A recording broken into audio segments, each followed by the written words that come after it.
Hello everyone, welcome to the channel. I hope कि आप सब बढ़िया होंगे और आप लोगों ने अपनी तैयारी स्टार्ट कर दी होगी।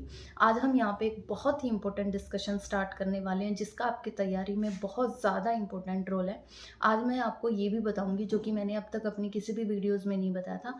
आज ये भी बताऊंगी कि मेरे सिलेक्शन का क्या ऐसा मेन पॉइंट था जिसका मेरे सिलेक्शन में बहुत बड़ा रोल था, और कौन सी ऐसी चीज़ थी जो मैंने फॉलो करी थी, और कौन सा ऐसा सोर्स था, सिर्फ सिंगल सोर्स के सहारे ही मैंने ये एग्ज़ाम क्लियर किया है।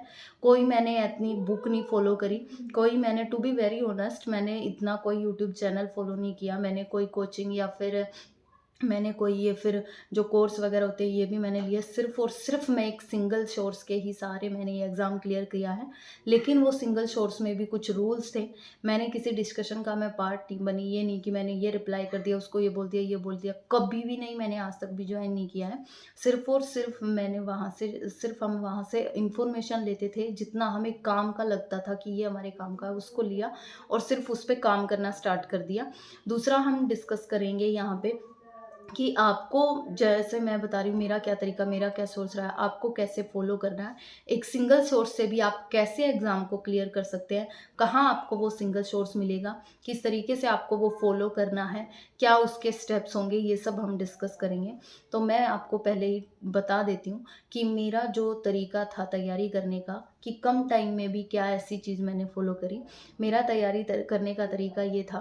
देखो, मैं टोटली ही पूरी की पूरी, टू बी वेरी ऑनेस्ट, मैंने सिर्फ और सिर्फ टेलीग्राम के सहारे मेरा जो वो है मेरा सिलेक्शन हुआ था। क्योंकि यहाँ पे उस टाइम पे क्या था कि हम कोई कोचिंग वगैरह नहीं थी, कोई जिसको जो गाइड कर सके, जिसका कोई सिलेक्शन हुआ हो। जिस तरीके से आज मैं आपको गाइड कर रही हूँ, उस टाइम पे जैसे यूट्यूब ज़्यादा देखती नहीं थी, तो ये नहीं था कि भाई किसी की वीडियो देख ली उससे सुन लिया या फिर ये सुन लिया, ये सब चीज़ें। क्योंकि मैंने खुद को इन सब चीज़ों से बचा रखा था। एक बार हम जब जो चीज़ देखते हैं तो हमारा क्या होता है, वही चीज़ें हमारा माइंड कहता है कि ये और देख लें, ये और देख लें। तो उन सब चीज़ों से मैंने बचा रखा था। ये एक मेरा प्लस पॉइंट था कि इन सब चीज़ों में मैं ज़्यादा घुसी नहीं। मुझे सिर्फ मेरे काम से रिलेटेड मुझे लगा कोई टॉपिक समझ नहीं आ रहा, तो मैंने टॉपिक सर्च किया और उस पर काम किया और वो देख लिया। तो इतना ये एक जो कि आपकी तैयारी में बहुत बड़ा रोल होता है।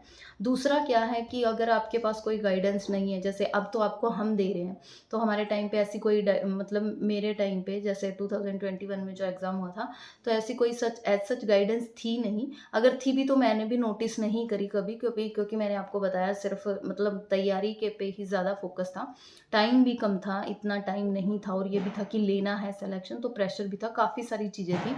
तो मैं ना एक चीज़ मैंने ज़रूर फ़ॉलो करी थी, उसको तो मैं मतलब मैंने स्ट्रिक्टली और सिंसियरली फ़ॉलो किया था। वो था टेलीग्राम चैनल। टेलीग्राम चैनल पे एक संदीप खरब सर करके टीजीटी पीजीटी पीआरटी करके एक चैनल था। डिस्क्रिप्शन में आपको उसका लिंक मिल जाएगा। वहाँ से सिर्फ सिंगल सोर्स मैंने वो फ़ॉलो किया था। एग्ज़ाम रिलेटेड कोई हो, एग्ज़ाम डेट रिलेटेड कोई भी हो, या फिर फॉर्म फिल करने वाली जी, ये सब इन्फॉर्मेशन मेरे को वहाँ मिल जाती थी। दूसरा जो मेन जो रोल सिलेक्शन में होता है प्रीवियस ईयर पेपर का, वो मुझे वहाँ से मिल गए थे। क्योंकि वो कहीं पे भी मुझे बुक ऐसा पता नहीं था, कोई बताने वाला नहीं था, वो किसी को भी नहीं पता था। उस टाइम पे था ही नहीं किसी को पता। सिर्फ एक वो सिंगल सोर्स था, वहाँ पे अवेलेबल होते गए। और मैं दिल से थैंक्स बोलती हूँ, मतलब जिनका वो चैनल है उन सर को थैंक्स बोलती हूँ। क्योंकि एक चीज़ किसी को इतना अवेलेबल कराना और उसके सहारे आप एग्ज़ाम क्लियर कर देते हो और जॉब कर आपको मिल जाती है, तो वो बहुत बड़ी बात है। तो मैंने वहाँ पे प्रीवियस ईयर क्वेश्चंस मैंने वहाँ पे जैसे 2018 वाले मैंने निकाल लिए थे। उनको मैं पढ़ती रहती थी हर बार प्रीवियस ईयर क्वेश्चंस के, ये आइडिया लगा लेती थी कि किस टाइप के क्वेश्चन आ रहे हैं। मेरे सब्जेक्ट रिलेटेड में प्रीवियस ईयर क्वेश्चन ने बहुत ज़्यादा हेल्प करी थी। ये मान लो कि बिना किसी कोर्स के, और मैंने लास्ट में जैसे मैंने अपनी वीडियो में भी बताया 15-13 दिन में भी मैंने किस तरीके से सिर्फ प्री वाई क्यू से और फिर जो आंसर की जो आती है उन सब से मैंने तैयारी करी थी, ये पकड़ के कि एग्ज़ाम इस तरीके से आ रहा है और ये चीज़ें करनी है। तो सिंगल सोर्स मेरे पास था, उसमें डिस्कशन ग्रुप भी था, जिसमें आप अपनी क्वेरी बार-बार बच्चों के बहुत बार आते थे, सर एग्ज़ाम कब होगा, ये कब आएगा, ये कब आएगा। तो ये सब चीज़ों से मैं बहुत इनको सब चीज़ों को मैं बहुत अवॉइड करती थी, बिल्कुल बहुत ज़्यादा। मुझे सिर्फ इतना होता था प्रीवियस ईयर क्वेश्चन वहाँ से निकाले, अपने वो निकाल के और वो करते रहे और मैंने देख लिया ये टॉपिक है, वो टॉपिक बुक से जहाँ से मिलता वहीं से कर लेते थे। तो इस तरीके से मैंने प्रैक्टिस करी थी। कॉमन पेपर की जैसे हिंदी की मैंने बुक से करी थी, मैथ की मैंने बुक से करी थी और रही जीके की और ये इंग्लिश की। इंग्लिश का एक अलग ही सोर्स था, वो अलग वीडियो में डिस्कस करेंगे कभी। जीके रीजनिंग की मैंने वहाँ से मेरी सब्जेक्ट से रिलेटेड बहुत हुई थी, प्रीवियस ईयर क्वेश्चंस में हेल्प होने में, और एग्जाम रिलेटेड भी काफ़ी सारी इंफॉर्मेशन वहाँ पे मिल जाती थी। दूसरा ये था कि वहीं से मेरे को एक चैनल मिला था टीजीटी मैथ्स वालों का, जिसमें सिर्फ टीजीटी मैथ्स वाले बच्चे थे। उससे क्या हुआ था कि हमें ये पता चल गया था, वो डिस्कशन वाला वो ज्वाइन करा था, सिर्फ कभी भी डिस्कशन का पार्ट नहीं रही थी। ज्वाइन इसलिए किया था कि भाई टीजीटी से रिलेटेड, जैसे मेल का पहले होने वाला था, मेल का पहले हुआ 2 तारीख को, तो उन जैसे ही आया तो उनके रिव्यूज़ आ गए थे कि ऐसे आ रहा है, जबकि हम 9th-10th का सिलेबस पे मैं बहुत ज़्यादा ध्यान दे रही थी 9th-10th के पे, 11th-12th के पे, लेकिन सडनली 2 तारीख को पता चला कि ये तो सारा ही बीएससी लेवल का आ रहा है, और 13 को मेरा पेपर था। तो 2 से 13 के बीच में, और जबकि मेरे को कम से कम 3 से 4 साल हो गए थे बीएससी का मैथ छेड़े हुए, तो उस टाइम पे जो वो तैयारी का वो एक अलग ही लेवल, अलग ही टाइम था, जो मुझे अभी तक भी याद है। टू बी वेरी ऑनेस्ट, आपको यकीन नहीं होगा, उस टाइम पे जो फीलिंग थी वो ये होती थी कि जैसे वोमिटिंग वाली, इतना कुछ भर दिया होता था, क्योंकि एक प्रेशर भी था, टाइम कम है। दूसरा ये होता था कि थ्योरम्स थी और वो भी याद करनी थी, रटनी थी, समझने वाला कुछ नहीं था, और इतनी पढ़नी थी, क्योंकि बीएससी में भी आपको पता होगा बहुत सारे मैथ होते हैं, तो वो सब चीज़ें। लेकिन ये था कि भाई करना है, मैंने ये भी सोच लिया था कि चीज़ों को लिमिटेड रखती हूँ, बार बार करती हूँ, तो उस चीज़ों से मैंने जैसे प्रीवियस कुछ टाइम बाद की भी आ गई थी मेल वालों की, उससे भी बहुत ज़्यादा हेल्प हुई थी। तो ये सब चीज़ें कैसे पता चली, ये सब मैं सिर्फ़ और सिर्फ़ मैं बता रही हूँ, मेरा एक सिंगल सोर्स था, टेलीग्राम चैनल था, मैं उसी को फ़ॉलो करती थी, वहीं से जो मेरे को इन्फॉर्मेटिव लगता था, वहीं से काफ़ी सारे जो जिनका वो चैनल था, वो सर जो मैसेज जो देते थे वो बहुत जेन्युइन होते थे, मैं उन्हीं को फ़ॉलो कर दी थी।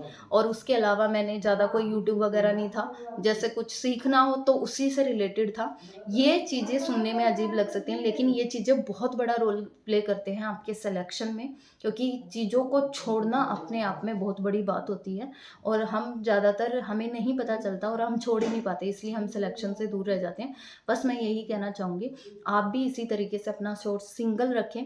हम पूरी कोशिश करेंगे आपकी हेल्प करने की। हमारे टाइम पे कोई गाइडेंस नहीं थी, मेरे टाइम पे नहीं थी तो मुझे नहीं पता था, लेकिन मैं चाहूँगी जो गलतियाँ या फिर जो चीज़ें मैंने करी हैं, जिससे कि, और डेफ़िनेटली ये मुझे पता है मेरा किस तरीके से कम टाइम में सिलेक्शन हुआ है, ये चीज़ मैं एक्सपीरियंस कर सकती हूँ। इसीलिए मैं वो चीज़ें आप सबके साथ शेयर करती हूँ, और इसीलिए मैं आपको वो विश्वास दिला सकती हूँ कि आपका भी सिलेक्शन हो सकता है, अगर आपने वो स्टेप्स जो कुछ हैं ज़रूरी फ़ॉलो करने, अगर वो आपने ऑनेस्टली और एक डेडिकेशन और फोकस के साथ फ़ॉलो किए, तो आपका सिलेक्शन पक्का होगा।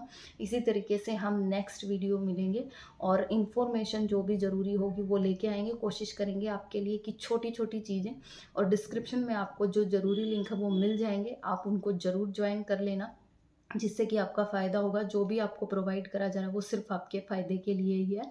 तो मिलते हैं नेक्स्ट वीडियो में। Thank you, have a nice day.